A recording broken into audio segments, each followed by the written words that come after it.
நான் வந்து Bose and Bose legal அசோசியேட்ஸ்லேருந்து என்னுடைய பேர் வந்து போஸ் அட்வொகேட்டாக இருக்கேன். என்னுடைய இன்னொரு அட்வொகேட் எழில் போஸ் அவங்க 2 பேரும் நடத்திக்கிட்டு இருக்கோம். கடந்த 17ஆம் தேதியிலிருந்து தமிழகத்தில் மட்டுமல்ல, உலகத்தின் பல்வேறு பகுதிகளில் உள்ள தமிழர்கள் அனைவரும், குறிப்பாக தமிழ்நாட்டில் உள்ள மாணவர்களுடைய போராட்டத்தில் ஆதரவு கொடுத்திருக்கிறார்கள். இந்த போராட்டத்தினுடைய அடிக்கரு அண்ட் முதல் கோரிக்கை என்னவென்றால், தமிழ்நாட்டில் ஜல்லிக்கட்டு நடத்த வேண்டும் என்பதுதான் முதல் கோரிக்கை. பல கோரிக்கைகள் இன்னும் இருக்கின்றன. இந்த ஜல்லிக்கட்டு நடத்த வேண்டும் என்ற இதில் பல பிரச்சனைகள் இருந்து இப்பொழுது உச்சநீதிமன்றத்தில் அந்த வழக்கு நிலுவையில் உள்ளது. இதற்கு இடையில் மாணவர்கள் தங்களுடைய போராட்டத்தின் வாயிலாக உடனடியாக ஜல்லிக்கட்டு நடத்த வேண்டும், அதற்கான முயற்சிகளை தமிழக அரசோ மத்திய அரசோ செய்ய வேண்டும் என்று மிகப்பெரிய போராட்டம் ஏற்பட்டதின் காரணமாக தமிழக அரசு பிரதமரை சந்தித்து இதற்கு உடனடியாக ஒரு அவசர சட்டம் கொண்டு வர வேண்டும் என்று வலியுறுத்தியது. அவசர சட்டம் என்னவென்றால், பாராளுமன்றமோ அல்லது சட்டமன்றமோ தன்னுடைய அலுவல் இல்லாத சமயத்தில் ஏதாவது ஒரு அவசரமான காரியத்தை பற்றி ஒரு சட்டம் இயற்ற வேண்டுமானால் அதை அவசர சட்டம் மூலம்தான் கொண்டு வர வேண்டும். ஆகவே பிரதமரை சந்தித்து பிரதமருடனே ஏற்கனவே உச்ச நீதிமன்றத்தில் நாங்கள் வெளியிட்ட ஆணையின் பேரில் வழக்கு நிலுவையில் உள்ளது. எனவே தமிழக அரசு எதை செய்தாலும் நாங்கள் அதற்கு ஆதரவு கொடுக்கிறோம் என்று பிரதமர் கூறியிருக்கிறார். அதன் அடிப்படையிலே டெல்லி சென்ற தமிழக முதலமைச்சர் அங்கேயே இருந்து ஒரு வரைவை தயாரித்து அதற்கு அடுத்து வேண்டிய மத்திய துறைகளில், குறிப்பாக வனம் மற்றும் விலங்குத்துறை மற்றும் சட்டத்துறை மற்றும் உள்துறை ஆகியவற்றின் அனுமதிகளை பெற்று அன்றிரவே அவர்கள் குடியரசுத் தலைவருக்கு அனுப்பியிருக்கிறார்கள். குடியரசுத் தலைவர் அவர்கள் அன்று வெளியூரில் இருந்ததால் அன்று இரவே வந்து அதற்கு ஒப்புதல் கொடுத்திருக்கிறார். அந்த ஒப்புதல் கொடுத்து வாங்கி பெற்றுக்கொண்டு தமிழக ஆளுநர் அவர்கள் அடுத்த நாள் வர வேண்டியது, இந்த ஒப்புதல் கொடுக்க வேண்டும் என்பதற்காக ஒரு நாள் முன்னதாகவே வந்து அதற்கு ஒப்புதல் கொடுத்து தமிழக ஆளுநர் அவர்கள் அவசர சட்டத்தை பிறப்பித்திருக்கிறார்கள். எனக்கு தெரிந்த வரையில் இது ஒரு வரலாறு காணாத ஒரு நிகழ்ச்சி. ஒரே நாளில் இவ்வளவு காரியங்கள் நடந்து ஒரு சட்டம், அவசர சட்டம் வருகிறது என்றால் மாநில அரசும் சரி மத்திய அரசும் சரி சம்பந்தப்பட்ட அனைவர்கள் அவர்களும் இந்த பிரச்சனையில் மாணவர்கள் ஈடுபட்டிருக்கிறார்கள், குழந்தைகள் ஈடுபட்டிருக்கிறார்கள், செல்வங்கள் ஈடுபட்டிருக்கிறார்கள். ஆகவே நாம் அவர்களுக்கு வேண்டியதை உடனடியாக செய்ய வேண்டும் என்ற அடிப்படையில் தான் இதை அவர்கள் செய்துள்ளார்கள். அதை நாம் புரிந்து கொள்ள வேண்டும் முதலில். இரண்டாவதாக, மாணவர்களின் முக்கியமான கோரிக்கை ஜல்லிக்கட்டு நடத்த அனுமதி அளிக்க வேண்டும். அதைத்தான் இந்த சட்டம் செய்கிறது.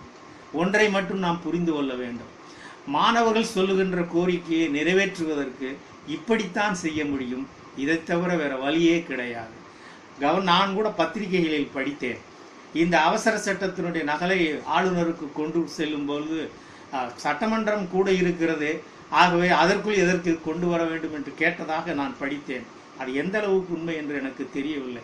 இருந்தாலும் கூட இது நாம் கொடுக்க வேண்டும், மாணவர்களுடைய உணர்வுகளை அவர்களுடைய கோரிக்கைகளை நாம் மதிக்க வேண்டும், அப்பொழுதுதான் அவர்கள் நம்புவார்கள் என்ற ஒரே அடிப்படையில் அவர்கள் கொடுத்திருக்கிறார்கள். அண்ட் மாண்புமிகு தமிழக முதல்வர் அவர்களும் என்ன சொல்லி இருக்கிறார்கள் என்றால், இந்த சட்டமன்றத்தில் உடனே நான் அதை கொண்டு வந்து சட்டமாக்குவேன் என்று சொல்லி இருக்கிறார்கள். நான் இன்னும் ஒருபடி மேலே போய் சொல்லுவேன், ஒரு நாள் அல்ல, 2 நாள் அல்ல, 5 நாள் 10 நாள் கழித்தால் கூட கொண்டு வந்து இதை செய்தால் போதும் என்று நான் நினைக்கிறேன். ஏனெனில் மாணவர்கள் கூறிய கோரிக்கை நிறைவேற்றப்பட்டுள்ளது. இப்பொழுது தமிழ்நாட்டில் எல்லா இடங்களிலும் ஜல்லிக்கட்டு நடைபெற்று வருகிறது.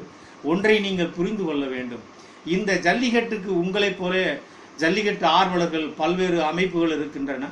உதாரணமாக அதற்காக ஒருவர் மதுரைக்கு அருகில் உள்ள ஒரு கிராமத்தை சேர்ந்தவர் ராஜசேகர் என்று நினைக்கிறேன், பேர் சரியாக இல்லை. அவர் இந்த பிரச்சனையை ஆரம்பித்ததிலிருந்து தன்னுடைய சொந்த செலவிலை சுப்ரீம் கோர்ட் வரைக்கும் சென்று இன்று வரை பாடுபட்டு கொண்டிருக்கிறார். அந்த காங்கேயம் காலை பற்றி வளர்க்கின்ற சேனாதிபதி அவர்கள் இருக்கிறார்கள். இவர்கள் எல்லாம் இந்த சட்டத்தை நன்றாக படித்து இந்த நடைமுறையை ஒத்துக்கொண்டு இதுதான் சரியான வழி, இதுதான் செய்ய வேண்டியதை அதை தமிழக அரசு செய்திருக்கிறது என்று கூறியிருக்கிறார்கள். இது மட்டுமல்ல, நம்மளுடைய உச்ச நீதிமன்ற முன்னாள் நீதிபதி, தமிழ்நாட்டிலே தலைமை நீதிபதியாக இருந்தவர், அவர் உத்தரப்பிரதேசத்தை சேர்ந்த மார்க்கண்டேய கட்சி என்ன சொல்லுகிறார்? இதுதான் சரியான வழி, இப்படித்தான் செய்ய முடியும் என்று கூறுகிறார்கள். இதற்கு இடையிலே முதலமைச்சர் இதை பற்றி அறிவிப்பு கூறும் பொழுது எங்களுக்கு நிரந்தரமான சட்டம் வேண்டும் என்று நீங்கள் கூறுவது, நான் ஒன்றை சொல்ல விரும்புகிறேன். இந்த இடத்தில் எப்படி சட்டம் இயற்றுவது, ஒரு கோரிக்கையை எப்படி சட்டமாக்குவது என்பது பற்றிய நடைமுறை தெரியாமல் மாணவர்கள் சொல்லுகிறார்களோ என்ற ஐயம் எனக்கு எழுவுகிறது. காரணம் என்னவென்றால், நாம் எதை செய்ய வேண்டும் என்றாலும் அதை உரிய முறையிலேயே தான் செய்ய முடியும். உதாரணத்திற்கு வைத்துக்கொள்ளும், இந்த சட்டம் நிறைவேற்றப்பட்ட பின்பு கூட இதை எதிர்க்கலாம். ஒவ்வொரு இந்திய குடிமகனுக்கும் உரிமை உண்டு, எதிர்க்கலாம். எதிர்த்தாலும் கூட தமிழக அரசு முன்னெச்சரிக்கையாக என்ன செய்திருக்கிறது என்றால், உயர் நீதிமன்றத்திலும் உச்ச நீதிமன்றத்திலும் கேவியட் மனுவை தாக்கல் செய்திருக்கிறார்கள். என்ன கேவியட் மனு என்னவென்றால், இதை பற்றிய எந்த ஒரு உத்தரவும் உச்ச நீதிமன்றமோ உயர் நீதிமன்றமோ கொடுக்க வேண்டுமானால் தயவு செய்து எங்களுடைய கருத்தை கேட்டுத்தான் கொடுக்க வேண்டும் என்று தமிழக அரசு முனைப்புடன் செயல்பட்டிருக்கிறது. என்னை பொறுத்தளவில் இந்த வழிதான் சிறந்த வழி. இந்த வழியை தவிர வேற எதுவுமே கிடையாது. சட்டம் என்பதில் அவசர சட்டம் என்றால் ஏதோ ஒரு தற்காலிக சட்டம் என்று மாணவர்கள் புரிந்திருக்கிறார்கள். அப்படி அல்ல. அதை அந்த ஒரு அப்சஷன் என்று சொல்வார்கள், அதை நீங்கள் முதலில் விட்டுவிட வேண்டும். அவசர சட்டம் என்றால் என்னவென்றால், பாராளுமன்றமோ சட்டமன்றமோ கூடாத பொழுது உடனடி தேவைக்காக அவசரத்திற்காக நாம் அரசு ஒரு சட்டம் கொண்டு வர வேண்டும் என்றால் அப்படித்தான் கொண்டு வர வேண்டும். சட்டமன்றம் ஆரம்பித்த பின் 6 மாதத்திற்கு அதை சட்டமாக்க வேண்டும். ஆனால் முதலமைச்சர் அவர்கள் நான் இந்த சட்டமன்ற கூட்டத்திலே நிறைவேற்றியிருக்கிறேன் என்றால், நீங்கள் சொன்ன கோரிக்கையை அவர் ஏற்றுக்கொண்டு அவர் நிறைவேற்றியிருக்கிறார். இதை தவிர வேற எந்த வழியும் கிடையாது, எந்த முறையும் கிடையாது. மாணவ செல்வங்கள், நீங்கள் இதுவரை ஈடுபட்ட போராட்டத்தில் நீங்கள் மிகப்பெரிய வெற்றி அடைந்திருக்கிறீர்கள் என்பதை நான் சொல்ல வேண்டும். ஏனென்றால் ஒரே நாளில் பிரதமர் ஒத்துக்கொண்டு, மந்திரி சபைகள் ஒத்துக்கொண்டு, குடியரசுத் தலைவர் ஒத்துக்கொண்டு, மாநில ஆளுநர் அவர்கள் ஒத்துக்கொண்டு உடனே நிறைவேற்றுகிறார்கள் என்றால் இது உங்களுக்கு கிடைத்த இமாலய வெற்றி என்பதை நீங்கள் புரிந்து கொள்ள வேண்டும். ஆகவே இந்த ஜல்லிக்கட்டு ஆதரவு அமைப்பினர் அனைவரும் கூட அறிக்கை விட்டிருக்கிறார்கள். நம்மளுடைய நோக்கம் நிறைவேறிவிட்டது. ஜல்லிக்கட்டை தமிழ்நாட்டில் நாம் நன்றாக நடத்தலாம். எனவே இந்த போராட்டத்தை வாபஸ் பெற்றுக் கொள்ளுங்கள் என்று கூறியிருக்கிறார்கள். அது நியாயமான ஒரு கோரிக்கை, நியாயமான ஒன்று. ஏனெனில் நீங்கள் ஜல்லிக்கட்டு தான் வேண்டும் என்று முதல் கோரிக்கையை வைத்தீர்கள். உங்களுக்கு பல கோரிக்கைகள் இருக்கிறது, அதை நாம் பின்பு பார்த்து கொள்ளலாம். இப்பொழுது உள்ள கோரிக்கை நிறைவேறி இருக்கிறது. ஒன்றை நாம் புரிந்து கொள்ள வேண்டும், தமிழகத்தில் எந்த இடத்திலேயும் நீங்கள் இன்று ஜல்லிக்கட்டு நடக்கலாம். ஏற்கனவே ஜல்லிக்கட்டு பல இடங்களில் நடைபெற்று கொண்டிருக்கிறது. யாரோ மாணவர்களுக்கு இந்த விஷயத்தை சரியாக விளக்காமல் பல மாணவர்கள் அரசியல் சட்டம் எப்படி இருக்கிறது என்பது புரியவில்லை, எப்படி நடைமுறையில் நாம் சட்டம் இயற்றுவது என்பது தெரியவில்லை. ஏனென்றால் அவர்கள் பல்வேறு பாடங்களை அவர்கள் படிப்பதனால் இதில் அவர்களுக்கு ஒரு நிபுணத்துவம் இருக்கும் என்று நான் நினைக்கவில்லை. அது ஒன்றும் தவறில்லை. பட் இருந்தாலும் கூட இந்த அரசு உங்களுக்காக இவ்வளவு பெரிய முயற்சிகளை செய்திருக்கிறது. முன்னாளில் செய்தார்களா இல்லையா என்பதை பற்றி பிரச்சனை இல்லை. இப்பொழுது அது சரியான வழியில் அரசு சென்று கொண்டிருக்கிறது. இந்தியாவை பொறுத்தவரையில் மாணவர்கள் செய்த மிகப்பெரிய முக்கியமான காரியம் ஜல்லிக்கட்டு ஏதோ ஒரு சாதாரண விளையாட்டு என்று தமிழகத்திலும் சரி இந்தியாவிலும் சரி நினைத்ததை மாற்றி அமைத்த பெருமை உங்களுக்கு சேரும் என்பதை நான் இந்த இடத்தில் சுட்டிக்காட்ட விரும்புகிறேன். இந்த இமாலய வெற்றியை நீங்கள் பெற்றதற்கு நான் உண்மையிலேயே மனம் திறந்து பாராட்டுகிறேன். இந்த உங்களுடைய போராட்டம் ஜல்லிக்கட்டு மட்டுமல்ல, பல்வேறு தமிழக நலனால பிரச்சனைகளை உள்ளடக்கி இருக்கிறது. இவையெல்லாம் மேலாக ஒரு தமிழன், தமிழ் உணர்வு, தமிழச்சி, தமிழன் என்று சொல்லடா, தலை நிமிர்ந்து நில்லடா, தமிழன் என்றோர் இனமுண்டு, தனியோர் அவர்க்கோர் குணம் உண்டு என்பதை இந்த உலகுக்கு உணர்த்திய பெருமை உங்களுக்கு சாரும் என்பதை சொல்லிக்கொண்டு தயவு செய்து காவலர்கள் அவர்கள் தங்களுடைய பணியை செய்கிறார்கள். உங்களுக்கு தெரியும், காவலர்கள் வேறோ யாரோ இல்லை, நம்மளுடைய மாமா, நம்மளுடைய மச்சான், நம்மளுடைய பெரியப்பா, நம்மளுடைய சித்தப்பா, நம்மளுடைய இவர்கள் தான். அவர்கள் பணியை செய்கிறார்கள். அவர்களுடைய பணியை திறம்பட செய்வதற்கு நாம் அனைவரும் ஒத்துக்கொள்ள வேண்டும்.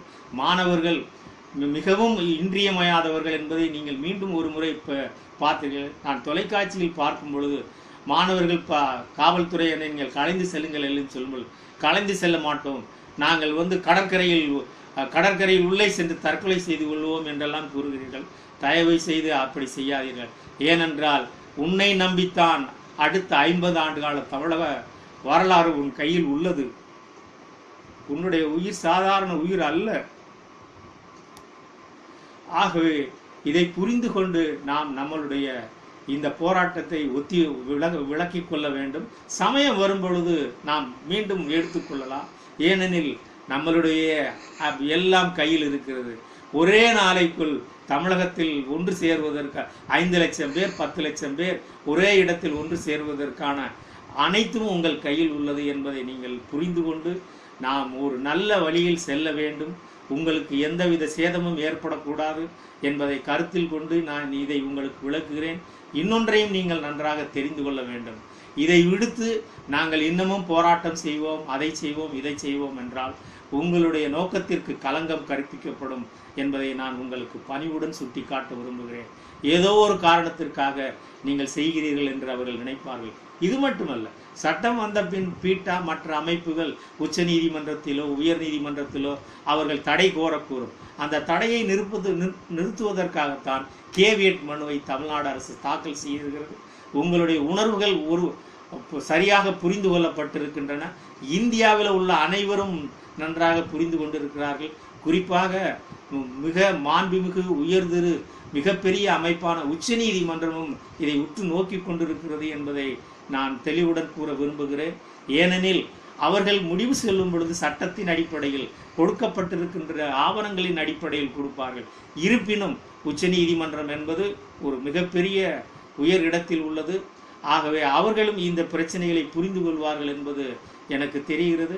அந்த ஒரு சூழ்நிலையை ஏற்படுத்திய உங்களுடைய அந்த இமாலய முயற்சிகளுக்கு நான் என்னுடைய நன்றியையும் பாராட்டுதலையும் தெரிவித்துக் கொள்கிறேன். ஆகவே ஒன்றும் நம் கையை விட்டு போகவில்லை, எல்லாம் நம்மளுடைய கையிலேயே தான் இருக்கிறது. நீங்கள் நினைத்ததை அடைந்திருக்கிறீர்கள் என்பதை மற்றும் நீங்கள் நன்றாக புரிந்து கொள்ள வேண்டும். இது தவிர பல கோரிக்கைகள் இருந்தால் நான் பல சூழ்நிலைகளில் பார்க்கலாம்.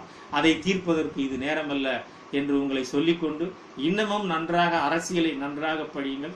அரசியல் சட்டத்தை நன்றாக படித்து நாம் எப்படி செல்ல வேண்டும், யாருக்கு என்ன உரிமை இருக்கிறது என்பதை நீங்கள் புரிந்து கொள்ள வேண்டும் என்பதை உங்களை பணிவன்புடன் மிகவும் மண்டியிட்டு கேட்டுக்கொள்கிறேன்.